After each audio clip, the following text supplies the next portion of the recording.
We're going to take the North and never give it back. So that's a good pick. You get the corner. Man, I'm confident in our offense, that's for sure. Yeah, she's got some nice long hair. Welcome back to the Unbearable Sports Podcast. I'm your host, Brad Barron. Make sure to like and subscribe out there on YouTube. Also, rate the show 5 stars everywhere that you get your podcasts. We continue to raise money to the St. Jude's Children's Hospital, where we donate a portion of what we make over to them, and we will pay it out at the end of the quarter. Thank you, everybody who's liking, subscribing, sharing it out. Like, the show has been growing like crazy. I just want to thank everybody so much because it's going to help out. And also, like, it's great to just be talking Bears and talking Bears with all of you. So thank you from the bottom of our hearts. But PayPal, this is the last camp countdown. Next week, training camp starts. But first, PayPal, how are you, my friend? Good, Brad. Good, Brad. Yeah, I'm going camping this weekend, so Nice. it's kind of my first time really ever doing the I want to say the bare bones of things, because I'm still, it's like I'll still have like my car. Like, I'm not like, climbing Mount Everest and just living off out of a tent or something. But yeah, still setting up a tent, making food over campfire, for like a night, and then, gonna have one of those military meal packs, you just like fill with water. So I'm excited for it, just kind of, do kind of go outdoors and kind of be away from the world. Like, no media, no social media, no nothing. Maybe still check some, if I have service, maybe check some Bears Twitter. If we do sign a defensive lineman, who knows? Yeah. But It sounds fun. Pretty good. Sounds like a good time. And yeah, just being out there, hopefully good weather for it all. And yeah, like you said it, Bears haven't signed a defensive end. We waited all the way to here to hope that they would sign a defensive end. Yeah. They haven't. Normally we want to end it with the quarterbacks, but we're ending it with defensive ends. And this means that they're probably going to sign someone on Friday. Now, actually, speaking of signing, the Bears were rumored to be looking at a cornerback. Let me pull up his name. I just got to go check our Twitter. It's Arthur Mollett, who was a former former Pittsburgh Steeler. He's more of a slot corner, so looks like the Bears are just looking at some of that depth that we've talked about in the Blackwell. He balled out, but he is still an undrafted rookie free agent. I like that they're at least looking at a veteran, but nothing on the lines of signing a defensive end. PayPal, before we get started, do you think they're actually going to sign a defensive end before camp or during camp? What do you think? Yeah, they have to. I think at this point, Brad, they kind of have to. Like, I'm comfortable, I guess, with the starting lineup we do have, but you're not in love with the group. I think, we have some of the pieces there. Like, I don't want to give all the name drops before we do, but I like DeMarcus Walker. I like Andrew Billings. I like those guys that we've gotten, but you're still looking for that kind of number one pass rusher. Yeah. Especially after last season of being the worst in the NFL. So at this point, you just kind of have to, or else this would be my first really breaking point with, with polls and them. Like, I feel like I've been pretty lighthearted on them. This would kind of tick me off. I feel they will. I really do believe so, because you hear Ryan Poles and all the other pieces that they have been talking to people. They've been talking to multiple free agents and nothing. And that's where maybe that Mullet is going to be, or Mallet. I don't know if it's French or not, but he could be that corner that they sign, as well as a defensive end, maybe two. But right now it's nothing. And we said this last show, Yannick Ngakue said nobody has reached out with an offer, which is very surprising because we know he gets sacks. And another connection too, his defensive line coach is our defensive line coach right now. And he was his defensive line coach out with the Raiders. So he does know Yannick, and maybe that's why we're not signing him. Maybe that's why we aren't giving him a deal. So I trust this coaching staff. I trust that they will make the best decision. as long as they sign someone. As long as they sign someone, that is where we draw the line. But PayPal, let's get started with our show. We talk about the departures, then we talk about our starting lineup, backups, over-unders, and then last but not least, did we get better at this dreadful position? So let's start things off with our overall departures. So when we're talking about departures, the big one that we wanted to add out there was Robert Quinn. Yes, it was in the middle of the season, but he started out with the team, got traded away, and then we had Al-Quadin Muhammad, good riddance, and Kingsley Jonathan. I wanted to throw him out there because he did make the active roster. He even played a handful of games, but no longer on the team. PayPal, anything stand out to you with these departures? Yeah, it's you realize like we didn't really have a good defensive line. Like even when Robert Quinn left, it was like I remember thinking maybe Al-Quadin Muhammad was gonna be that always down lineman. Like he could pass rush. He was a really good run stuffer, and then he turned out to be absolutely nothing. He was probably we loved watching him just because he was so funny to watch. Of like he just looked like he had no idea what was going on. It was terrible. He would blow past like it would be like like if someone gets like open in like a screen, like they're not really trying to block you, they're trying to just like kind of tap you. He would like freak out, be like, oh my gosh, I'm gonna get the quarterback, and then like completely have no awareness that it's like a screen. I guess I'm kind of sad we won't be able to watch how funny he was to play, but besides that, Robert Quinn, we could see how big of a difference. Not really from the stats wise, but he really gave us like a veteran presence. Our defensive line didn't seem too bad in the beginning of the season, and then once Robert Quinn left, you kind of felt like an effect of we just went completely downhill. Yeah, I'm curious too with Al-Quadin Muhammad because I think he might have had a 2-year deal, right? And then we cut him. I think he was the only one with the 2-year deal. But I always go back to what Justin Jones said, where he said some people were just out here for 1 year, and they were just trying to get that money. They were just trying to get that next layer. And yeah, when you talk about how he interacted with screens, that being Al-Quadin Muhammad, it makes me just think of that quote that Justin Jones did say, because yeah, he was out of position consistently, and yeah, he was known as a better run defender than pass rusher, but he couldn't even do that. So ultimately what ended up happening during the season is then we had Dominic Robinson going out, and then we also had Dominic Robinson was out there, and then Trevis Gipson was then the true starter. And Charles Snowden was kind of a fun guy. I also kind of was excited for. I remember he didn't perform the best in preseason, but he was kind of one of those fun guys to be like, oh yeah, what if he could be kind of a Leonard Floyd kind of comp coming out, because he had the speed, he had the length, he had the size, and then yeah, nothing really happened with him. So he was fun for a bit. Obviously, he didn't really turn out to be anything. And another thing I want to bring up too is the other backups that we had on this roster, because I remember this being the entertaining part, because Charles Snowden, Sam Kamara, Carson Taylor, the guy that was constantly going 24/7. I think I want to bring this up too, because there is a lot of hype on some people out there, like a Terrell Lewis. I know for one, where he could do something, right? I'm not just discrediting him. But there's a lot of people that, right, there's that hype. There was the Charles Snowden hype, the Carson Taylor hype. And honestly, Carson Taylor was just a dog. He was just fighting like crazy out there, but ultimately just couldn't play in the NFL. And that's why we don't see him out there. But let's go into our actual starting lineup for our defensive ends. And at the defensive end spot, we got DeMarcus Walker as the starter.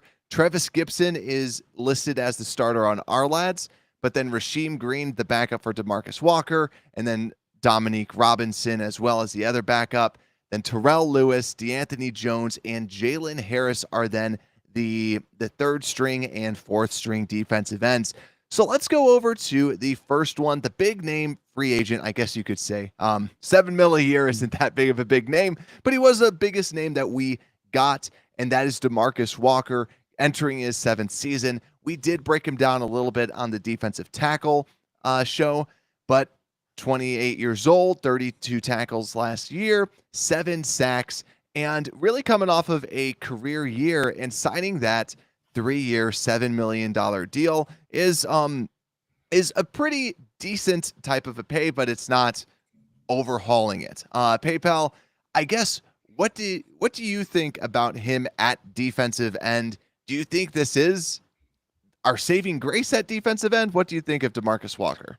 Yeah, I would say saving grace, but he's the first guy that comes to mind of like, if we don't sign someone, at least we have a DeMarcus Walker, and maybe we can hope that he kind of makes that difference at the defensive end position.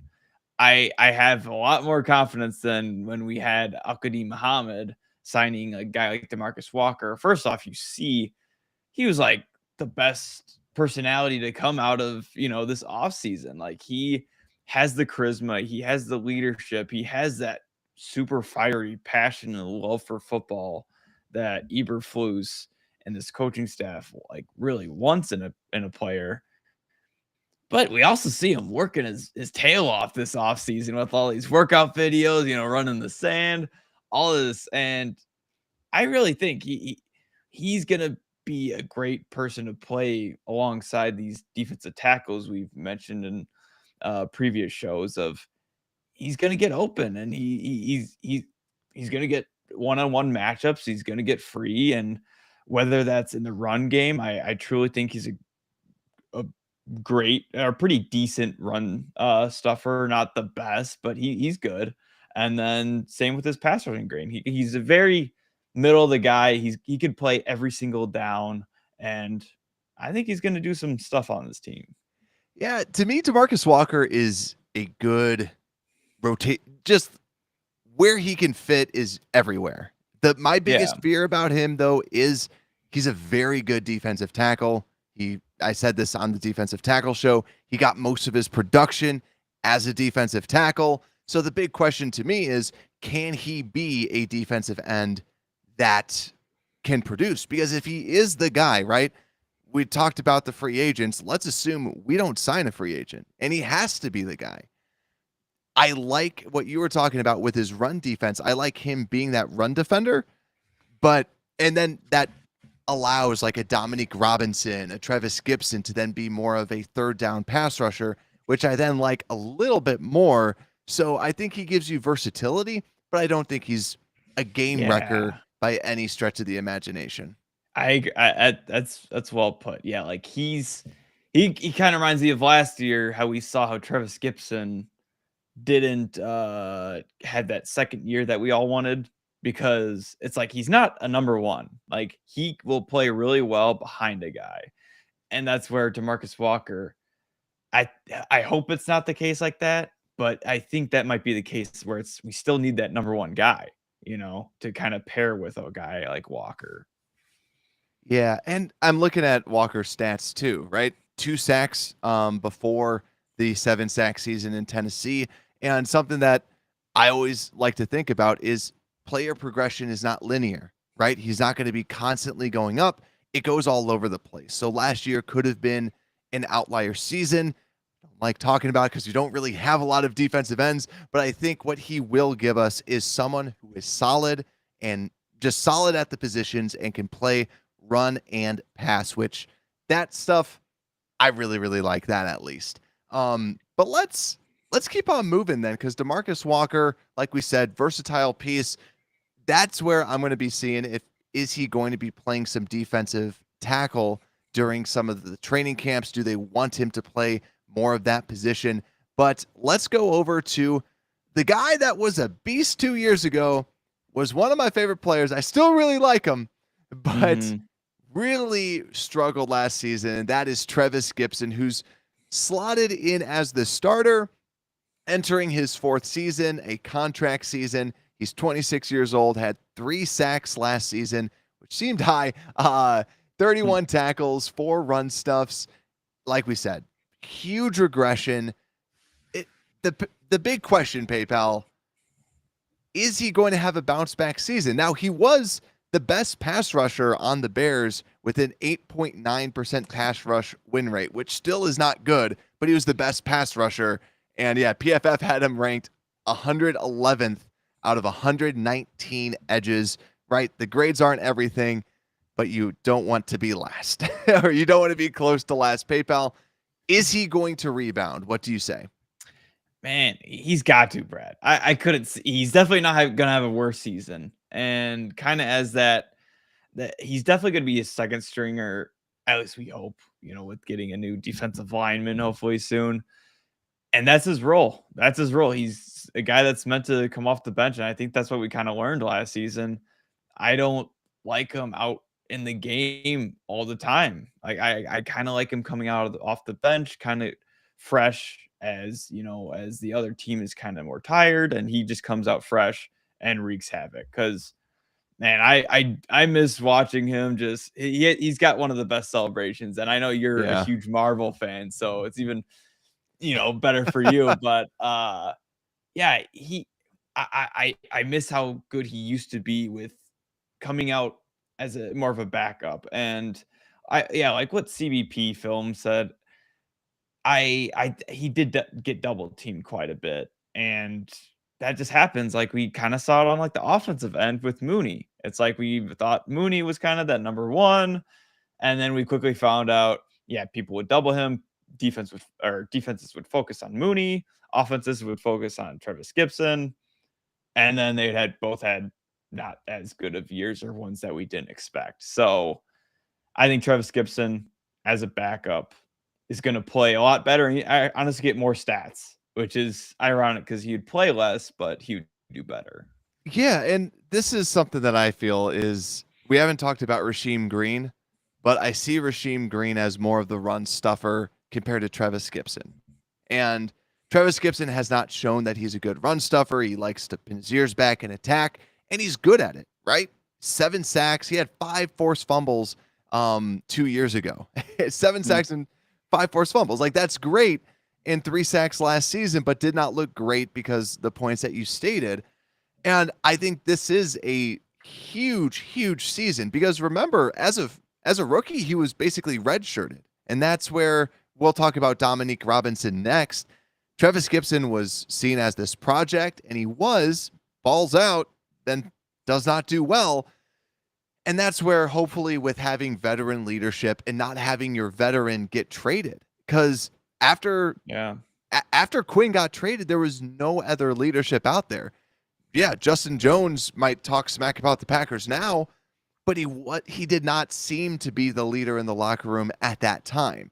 There really wasn't any sort of leadership that we could tell on that defensive line, and that's got to be hard. And I can only imagine where you're just, every time they snap the ball, be like, what's the point, right? What's the point of trying to attack?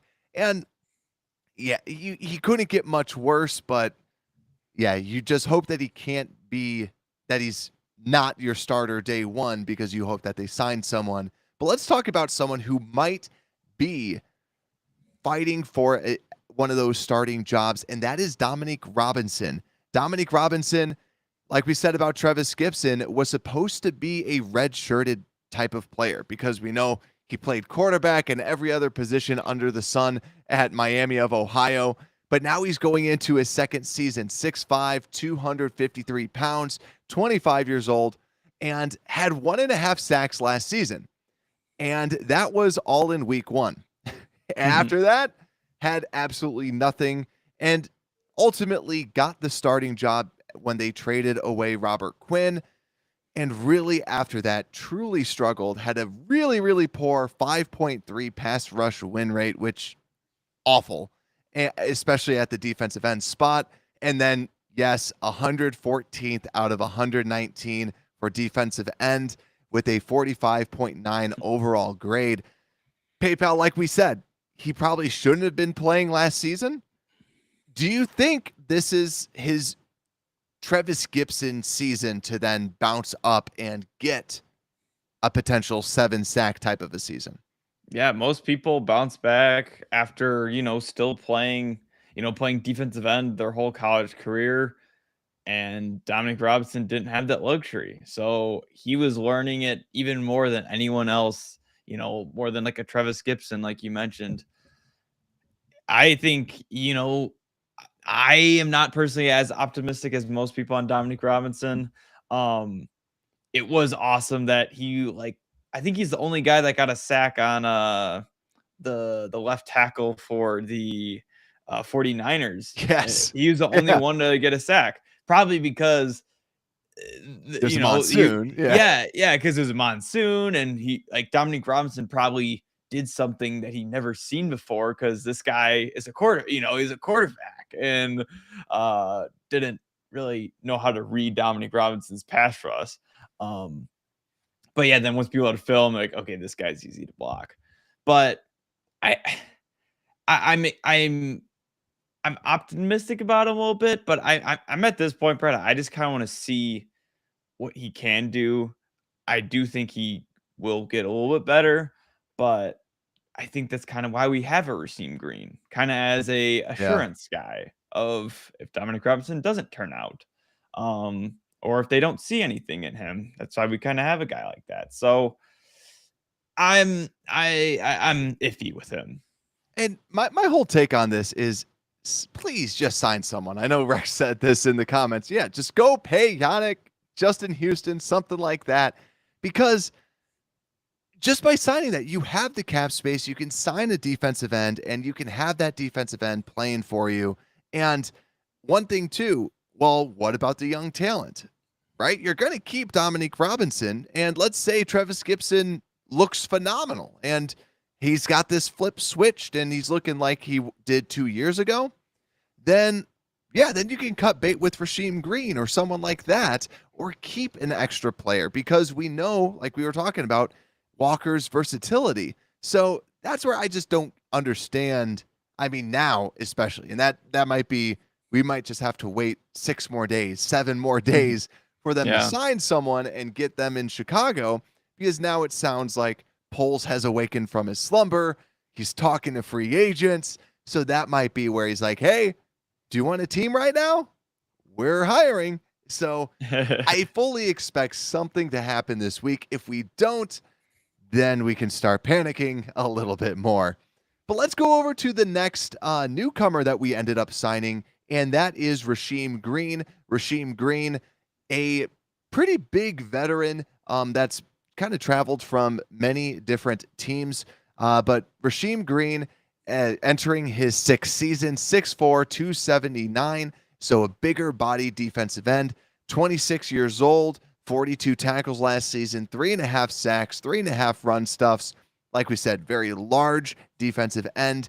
If we're talking about PFF grade, 77th out of 119 with a 62.4 overall grade.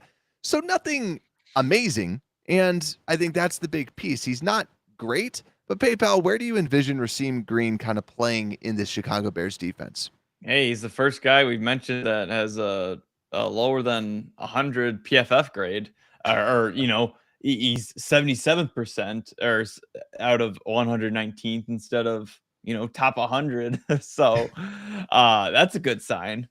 But I think that's where I think he might be kind of in front of Dominic Robinson, just from what my take on Robinson. But yeah, he's there. He's going to be that kind of average edge rusher. He's not going to turn heads. He's gonna kind of do his job. He might be one of those players that it's like when he's in, he gets a tackle or he does his job, but he's not out very much. Like he'll just kind of go out there rotationally, do his job, and then leave. Maybe like an Armon Watts, where it's like, yeah, you see him do a great play and then just kind of doesn't do anything for the rest of the game. Yeah. If he does something more than that, I'd be super surprised. But yeah, he's a good good signing, like cheap, gonna help, make plays occasionally. I know we just moved on from this guy, but he reminds me of Al-Qadim Muhammad, where he doesn't have that great pass rush production. He's kind of started a lot of games when he shouldn't. Like you want to get better than him. I think that's the big piece is he can start games for you, but you don't want him to start games for you because you want to have better talent for you. Just that's what I said about Al-Qadim Muhammad last year. I'll say the same thing about Racine Green. You don't want this guy starting games for you. His best season, though, I will say, 2021 had 6.5 sacks.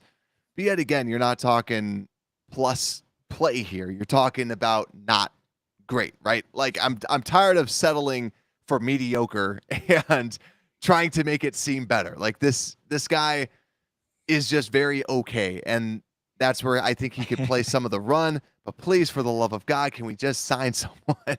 Because it stinks, Brad. Yeah, I think the moral of the show so far is just we have like kind of just average guys that we don't know, like they might do a couple sacks, but we still need that number one guy. We still need like a 10+ sacks guy on this team, because then it'll help everyone else. All of our other defensive position groups have gotten the upgrades, except for the one that we needed the most, the one that was in most questions, at the end of the season. Yeah, it's been crazy. And like I tallied this up. If you take every defensive lineman that we have on the roster and tally up their best season with sacks, it would be 32.5 sacks, which is the 5th worst in all the NFL. So, but I will say you got to factor in that we have 3 rookies on the defensive tackle spot, right? And also some linebackers. When you include linebackers and safeties, you would get a little bit more, but still, what I'm getting at is the talent just isn't there. So we got to hope that we're signing someone, or Trevis Gipson's taking a jump, Dominic Robinson's taking a jump. But let's start talking about some of these backups as well, right? Farther down the list, who are some of these guys that we might be keeping our eyes out for? PayPal, I'll let you start. Any backups that kind of catch your eye? Brad, there aren't too many guys on our backups that I'm in love with. You could maybe say DeAnthony Jones is kind of someone that has that potential to, maybe he could be a good pass rusher. Young rookie, and has the kind of the size that we want, like that 6'1", 276. So a big fella at the defensive end spot. But it's hard. I just don't. Is there a guy that you're really interested in? Because I'm still just focused on that number one guy, Brad. Because I know. Yeah, for me, Terrell Lewis is someone I'm going to keep my eyes on, because you did hear that he beat our starting right tackle twice. Like he beat Darnell Wright twice. Oh, wow. In the first practice. Now that might be, to me, unfortunately, I think that's more of a welcome to the NFL moment for Darnell Wright than anything else from like a Terrell Lewis. And Terrell Lewis is a former 3rd-round pick. A lot of people really liked him out of Alabama. And I think for those, you got to keep your eye on him. Jalen Harris, I know some people in the chat like him out of Arizona. He was he was an undrafted rookie free agent and had 3.5 sacks for most of his seasons, but played 6 seasons at Arizona. But yeah, to me, DeAnthony Jones is someone I'm definitely looking at, because to me, DeAnthony Jones, when you look at his college stats, 7 sacks last season and then 7 the year before, the big reason why he went undrafted was he's that awkward tweener. He's 6'2", which is short, and 270, which 6'2", 270, you're too small to play D tackle, and you're too small to play D tackle, and you're too big to play defensive end. So he is a bigger player, and that's where you're going to learn pretty quickly, can he actually play at the next level? But he's someone to keep an eye out for, because he did have phenomenal production out there. So that, I think overall, though, the backups, there's not someone like a Carson Taylor where he had like 13 sacks this season. I guess the only person that would be similar to that would be like a DeAnthony Jones.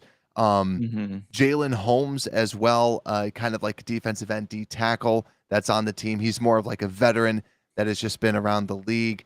But yeah, those are just some of the guys, some of the backups that I'll be looking at. But PayPal, let's go over to the over-unders, shall we? Because I know with all these pieces, it's hard because we want that signing so badly. Let's go over to our over-unders for the defensive ends.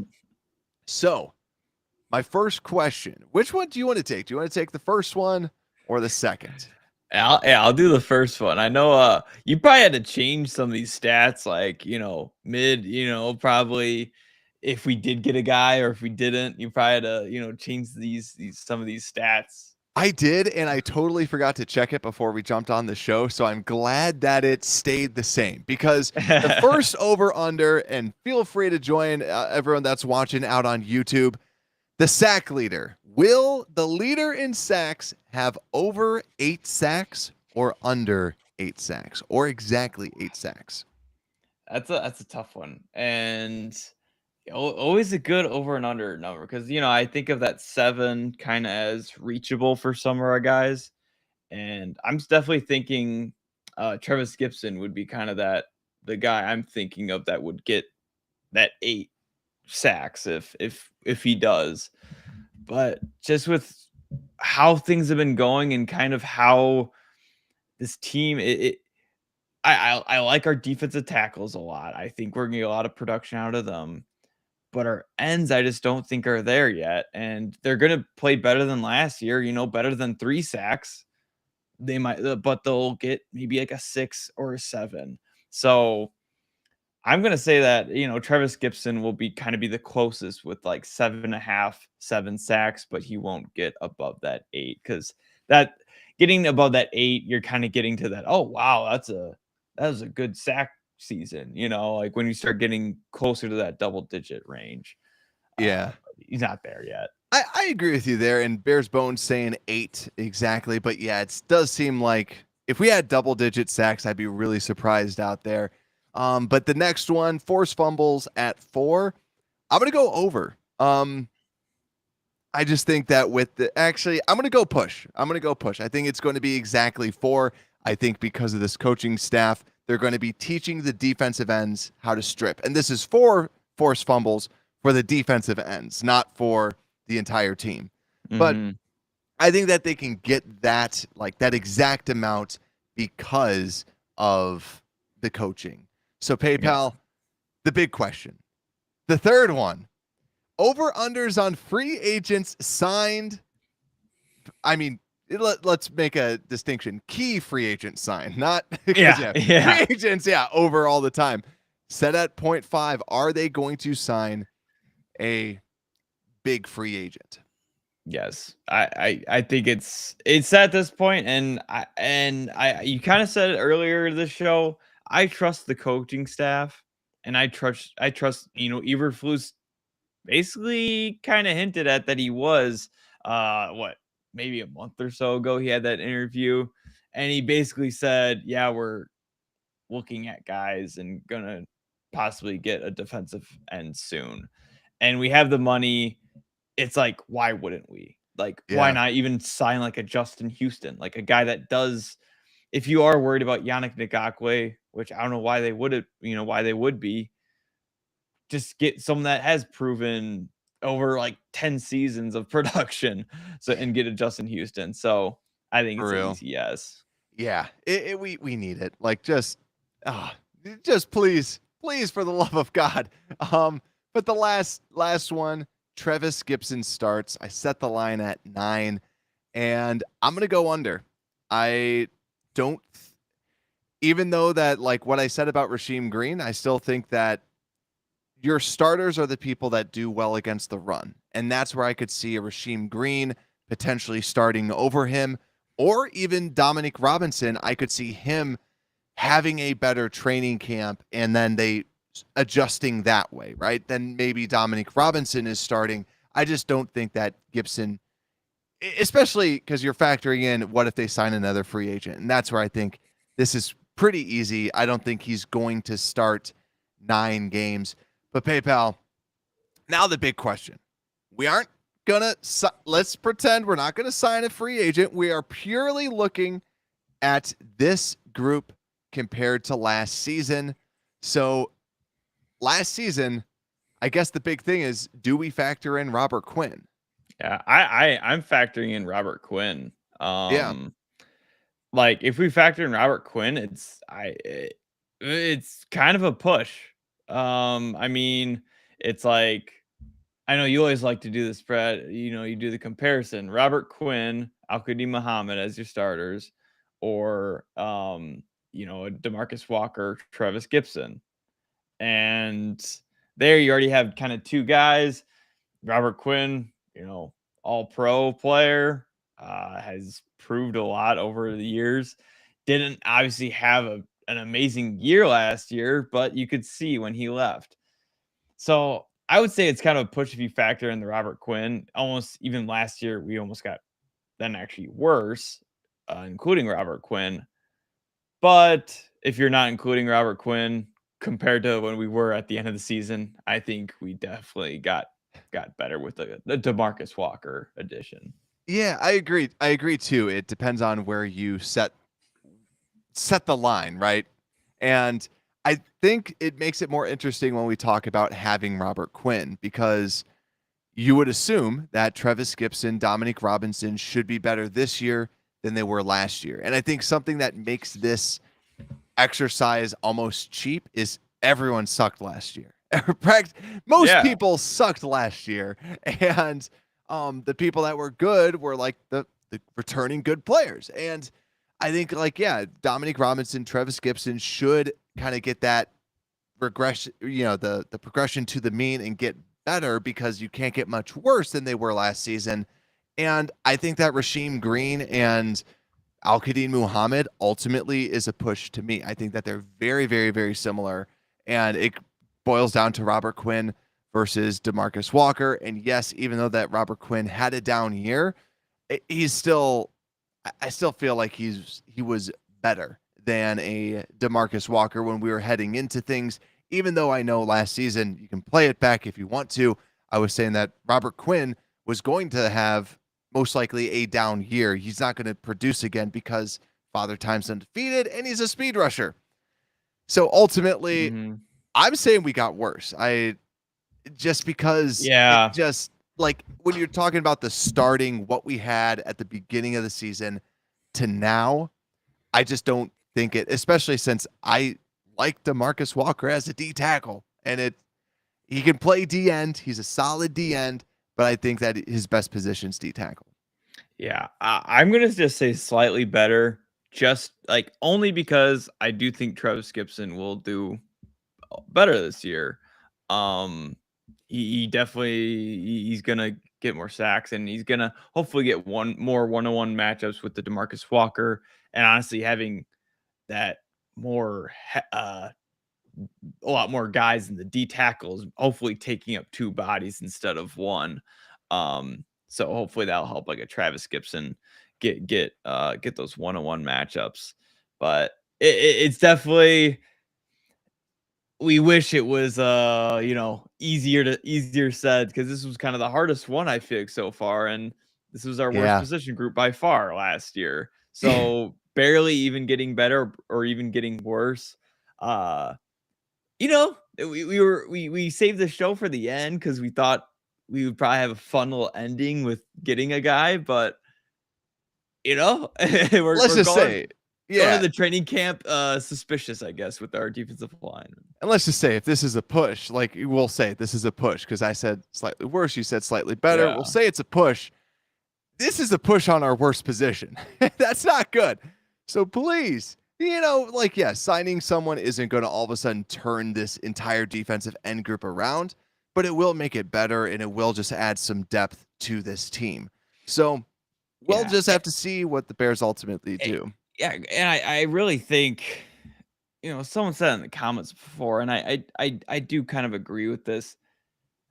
We've been trusting this coaching staff, we have to put our trust in them. And so far it's been turning out okay. Even though you could say, yeah, we had the worst record in the NFL last season, but they're doing things their way, and you can kind of see their vision. And I just got to trust that they trust in, these guys that they do have. Like maybe they see a lot more in Dominic Robinson that we just haven't seen yet. Like maybe he has gotten a lot better. Maybe Trevis Gipson has, absolutely in turning heads now. Maybe these rookie guys we've talked about, maybe these undrafted guys, maybe they're coming on, somewhere. So we just never know till preseason and regular season starts up. Dude, my fear with that though is I said this last year, and it's when people say I hope, I wish, we just need this, and if this person can do this, the more we say that, the more the team sucks, right? Because what it means is like the more that because there's more variability, right? And that's where the more hope, the more if this person does this, it's most likely the team's not that good or the position group is not that good. I think in a lot of positions, we weren't saying that, except when we start talking about the D line, which gets me nervous about this defensive line. But we will see what they end up doing. But ladies and gentlemen, we are here 1 week, and then training camp starts. I'll be there. Hope to see you as well. And then we'll be breaking it down. So on Sunday, we're going to be going through what storylines we need to be looking out for during training camp, because it's here. It's finally here. We have football kind of coming up. I can't wait, but make sure to make sure to subscribe, make sure to follow us out there on social media everywhere, and just search for Unbearable Sports. Rate the show 5 stars everywhere that you get your podcasts. And with that, Unbearable Sports Podcast, we are out.